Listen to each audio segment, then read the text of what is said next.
So we're about to go to the grid. Barry Kemp on pole position. Mark Greenhow in the contemporary McLaren colours. He lines up second on the grid in the number 22 car. Garen Batten, black and navy colours for him. He's third on the grid. We got the red lights on and we're about to go green for race 3 at the Nurburgring. There's the green flag and Barry Kemp leads the field away. Mark Greenhow doesn't get away as well as Garen Batten, who is lining up a move into turn 1 for second place, but he's on the outside line. And Drolsma flying in and makes contact there, and it's a mess at turn 1. Barry Kemp absolutely leaving the field for dust. Drolsma looks like he's gotten away with no damage and emerges in second place. Lucky boy, but he was launching one up the inside. There is David Hatton already into third place. And unfortunately, Greenhow went backwards as well. He dropped it on the exit of turn 3. That's such a shame for him. He was in such a good position. Henny has managed to keep himself clean through there. He's in P11. Yep, we got Cox and Leader side by side on the way into turn 5, and Leader is making his way through in the grey and blue HWA colours. So that's John Cox down to 5th place. Luke Critchley, a new name for this championship. He's in the yellow and purple car just behind them. Then it's Adam Rosales ahead of Andy Flagg in the pink and grey car. And then Tim Ellis in the all green is in 9th place. Carl Power running up the top 10. Danny Henny looks like he's away well once again. No damage on his car, so he's been able to avoid the lap 1 scuffle. He's in 11th place. So Barry Kemp, he may have had quite a sizable advantage coming out of turn 1, but Drolsma and Hatton already starting to reel him in. Oh, drama, Chris, towards the back. We've got, who was that? Alex Derbitzberger, one of our winners. He has dropped it and he's in the gravel.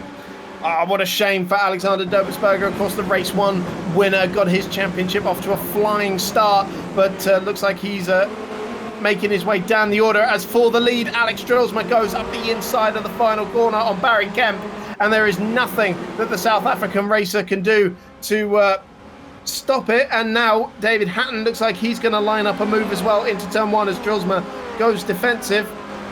And here comes the reigning champion, braking nicely up the inside. Don't hit the back of Drolsma's car. There, it got a bit close in there, but it's all clean and tidy as they come under turn 1. Drolsma leads ahead of Hatton.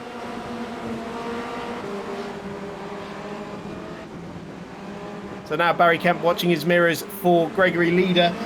No stranger to the podium. He took 2. Oh no, Drolsma from the leader spun it out of turn 4. And David Hatton takes to the front. Drolsma gets it going and pointing in the right direction again. But he is tumbling down the order. He's now down in 9th.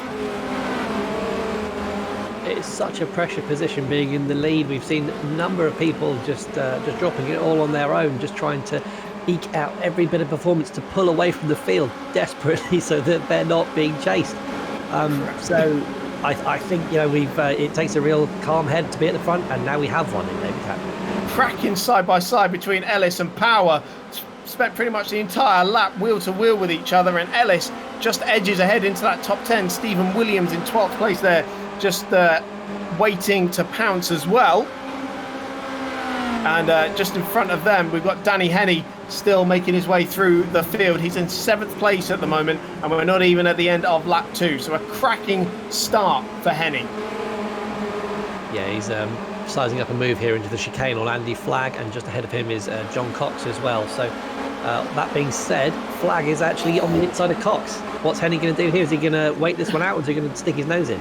Didn't leave him a lot of space there. Oh, he's nudged the back of Cox's car. I think he just got away with that. No damage, it looks like, on his front wing, but certainly Cox was checking up there. And meanwhile, 3 wide into the final corner between Williams, Ellis and Power, and it looks like Drolsma's caught up in the middle of that as well, and it's an absolute gaggle as they come back onto the front straight. Power back ahead.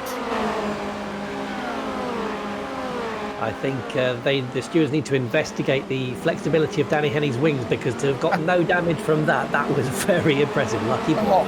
Opportunistic stuff from Stephen Williams down at turn 1. Drolsma just left the door open, and Williams with that nice tight line snuck a place, and he might sneak a second one here as he's side by side with Tim Ellis. But Ellis with the line into turn 3 is able to repel the Carter's advances. Of course, Williams, a familiar name from our karting event at Butmore Park and at Rye House. And now we're finally seeing what he can do in the sim world. Henny, meanwhile, has put himself on the back of Flag and Kemp. So that's a battle for 4th place going off. Just behind them, Rosales, Cox, and now Power, Ellis and Williams joining them. And Andy Flagg getting up the inside of Barry Kemp. And Danny Henny follows him through at the Dunlop hairpin. He has, but David Hatton is pulling out a big advantage on these guys. Henny is 6 seconds behind in 5th, behind Hatton. So, every lap that he's stuck behind. Oh, in fact, as we say that, Flag makes a mistake, and then Henny sweeps around the outside to take 4th place. So that is an absolute gift for Henny. Now he's got a good bit of clear track. Let's see what sort of lap times he can pump in. Waved him by, so he's got about 2.5 seconds up to Luke Critchley for 3rd place, who in turn is 1.8 behind leader. And the leader is lapping about the same pace as Hatton. Last time around was 57.7 for Hatton, 57.8 for leader, and then Critchley just a little bit off the pace. We'll see what it was this time around. 56.6 for Hatton that time around, pulled 4/10 on Gregory Leader. So he's certainly setting himself up for victory at the moment. And Danny Henny, a 57.1, so did take 0.6 of a second out of Critchley's. He's trying to make himself, trying to get himself back onto the rostrum. Could repeat his feat from last season of finishing on the podium in every race at the Nurburgring. That's a really good time from Hatton. That's almost qualifying pace there in the middle of the race. That is very impressive. That's putting him in, as you said, in a good shout for keeping this win. Fair bit of fuel on board as well at this point as well. So Carl Power now is the next man to line up. Barry Kemp for a move. Goes around the outside down at turn 5. Easy move for another karter in our field. And of course the top panel member from last year. And no Alex Van Gien tonight to try and take that title away from him. Down to spanners and trumpets, but Power very much proving to be the top panelist at the moment. Maybe I need to get in there at some point, and Chris, you can take the lead comps at some point. Don't leave me. No, I won't. Don't worry. There's no way I can beat Carl. I've already tried. Yeah, so, you can leave me to my own devices for race 4. That's when the fun starts. Stephen Williams definitely not afraid to get his nose involved as he's trying to make his way past John Cox for 9th place. Got Drillsma right up behind him as well. And Williams, a solid debut, I think. And we're seeing him in the red and white Prima colours, about to make a move on Cox into the chicane. Nicely done, and that's 9th place. See how much farther he can get up the order, and he has been mixing it up, with the likes of Ellis and the front runners. Oh, Cox trying to get one back up the inside. I think he made contact there with Stephen Williams, who's been pushed out wide at the final corner, lost that position, and it looks like he's about to lose another position to Drillsma. Back in the slipstream though, and we could be 3 wide into turn 1 again. Williams backs out of it, but Drillsma is making the moves, and a big lock-up for John Cox, and that just waves Williams back by. So Drillsma coming out on top in this battle for now in 9th place, but Williams wants to get back past him. Williams very sensible there, took a much wider line into that hairpin and set himself back up for the undercut, and actually he's got a good exit. Is he going to manage to get round Drillsma into the next corner? Now Drillsma going defensive, and Williams is going to get forced a long way round, no way through down at turn 5. And again defensive from Drillsma, and Williams just snatching a break on the way there. Looked like he was going to try and go all the way around the outside. Couldn't make that work. Again, Drillsma defensive into the Dunlop hairpin. And, trying to make his way. Oh, Drillsma's dropped it again! That's a second mistake from him in this race. And now he's going to fall even further down the order, but a green light for Stephen Williams, who just sails on by. Next up the road for him is Barry Kemp in 8th place. Yeah, under pressure there. He just got his inside wheel on the inside curb, and just as he applied the throttle, it just kicked the back out, and then he just spun around. That's a real shame for him. So easy to do, and especially down at that corner, you can so easily be fooled into getting on the power too early because it's a nice banked corner, and you just end up on that exit curb as well, and you light the rear tyres up. So easily done. Meanwhile, for third place, Danny Henney has closed in Luke Critchley, and we'll have 3 laps to go as they come over the line, and it looks like this is going to be Danny Henney's third place. Hatton still with a 1.7 second advantage over Gregory Leader, so all eyes on number 93 Danny Henney as he makes his way up the inside and back onto the rostrum for a third time this evening. Nothing can stop him tonight, and I would not be surprised to see him lead in the championship after this one with consistency, and especially with Dobertsberger getting out of the race early in the gravel.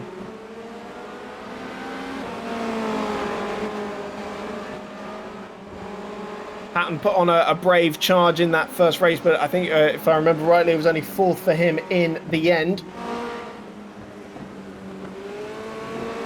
And so he'll certainly be right up there, but Dobertsberger, of course, with the feature race win, but I think Henney's consistency is going to put him in good stead for the championship. And not quite too sure how many incidents these guys have been having, but I wouldn't be surprised if we saw some bonus points being taken up, especially for Hatton. He's a master at keeping his nose clean.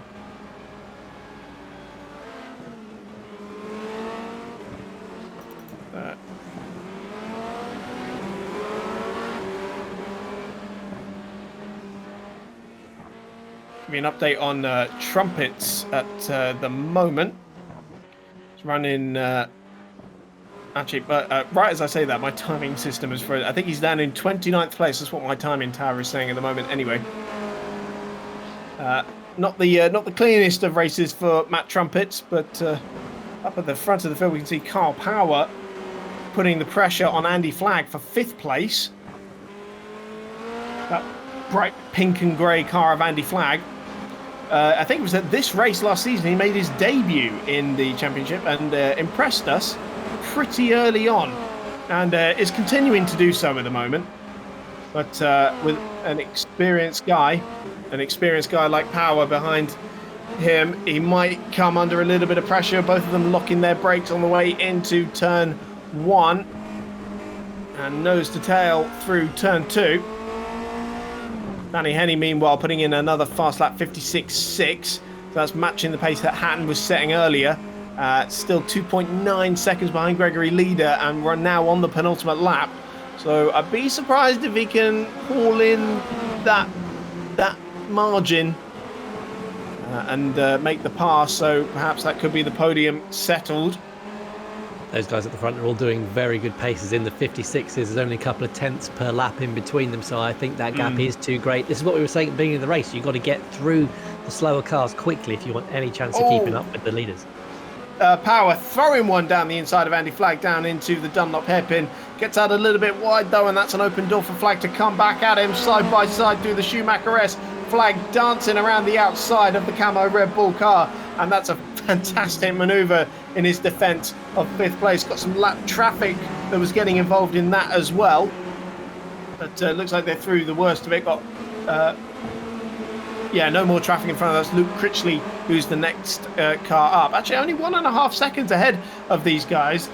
So if they don't squabble too much, don't cost themselves too much time, they could maybe reel him in. But Power, once again, making it side by side, and he brakes super late around the outside. Can he get it stopped? No, he cannot. He is across the grass, and Andy Flagg retakes that position. And I think Power's actually got to be careful, because there's Tim Ellis, all green number 14, who could pounce on him. And again, look at that, the lap traffic getting involved in that, and actually giving Ellis a great slipstream. Could box him in here. All Power has to do is kind of keep it to the right hand side. Oh no, he's out dragged him down the straight. Fantastic bit of racecraft there from Tim Ellis, and he has sailed his way into 6th place ahead of Carl Power. That's genius stuff. Power on very dusty tyres, didn't get a very good exit out the last corner, and that gave Ellis the run. And as you say, Kyle was a gentleman there. He didn't completely box him in. Otherwise, there could have been a very airborne incident going on there. I would have boxed him in. I would say you're not pulling out of that slipstream, mate. But it didn't matter. In the end, he was able to completely outdrag him because Power couldn't get the run down the straight. Let's see if he can make a move on this final lap now. David Hatton, 2.5 seconds clear of Gregory Leader up at the front of the field.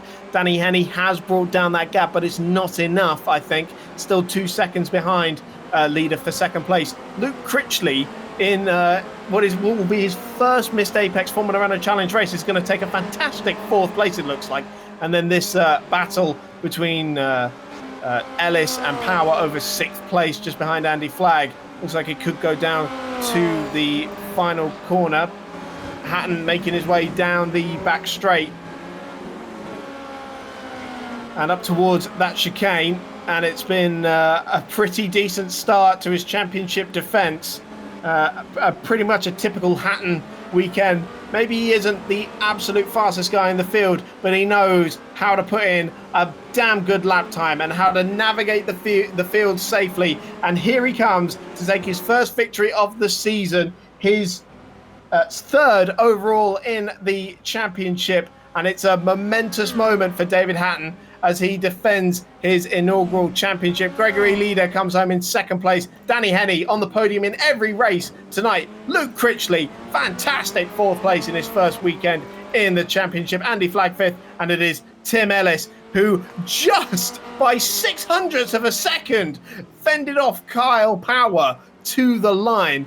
And Stephen Williams in 8th, Barry Kemp 9th from pole position, and Colin Ward 10th. Alex Drillsma, after 2 spins, still comes home in 11th place. And Sam Watley, one of our admins, in 12th place.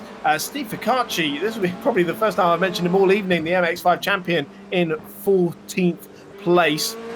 And I think Matt Trumpets made a stellar recovery in those final couple of laps because he's come across the line in 19th, just behind Alexander Dobitzberger, who after getting into the gravel early on has made a good recovery, but certainly not the end to the day he would have wanted after a very impressive start with a race 1 win.